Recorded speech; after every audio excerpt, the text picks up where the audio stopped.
L'ecologia avui em sembla que és una disciplina que ha explotat en totes direccions alhora. Hi ha el repte d'intentar connectar-ho tot. El passat 13 de març va tenir lloc la tercera trobada de generacionats, on van parlar d'ecologia forestal, espècies invasores i educació ambiental. Avui ens trobem aquí a Can Balasc, l'estació biològica del Parc Natural de la Serra de Collserola. Aquí volem agrair moltíssim que ens hagin acollit.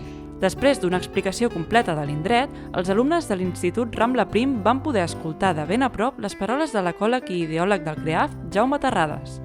Cap a mitjans dels 80 vaig començar a intentar crear un centre. Vaig anar a veure el rector de la universitat, la nostra, l'autònoma, vaig anar a veure el president de l'Institut d'Estudis Catalans i tots tres ens vam anar a veure el conseller d'Agricultura i ara hi treballen més de 200 persones, o sigui que és una cosa que realment ha superat les meves expectatives inicials.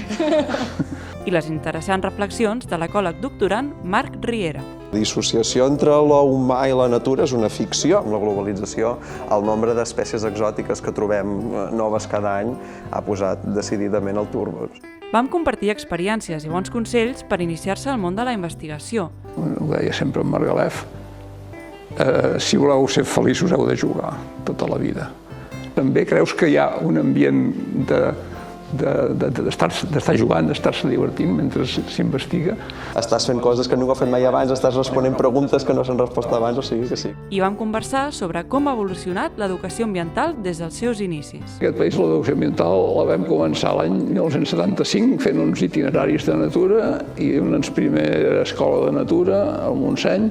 Quin seria el consell que ara mateix diríeu que és el principal perquè la gent tingui més enganxe? Descobreix la resposta a aquestes i altres preguntes que es van plantejar durant la conversa al vídeo de la trobada, disponible al canal de YouTube d'Oxigenats. I el 18 d'abril, més generacionats, a l'Institut de Ciències del Mar, on parlarem d'oceanografia i microbiologia marina. Fins aviat!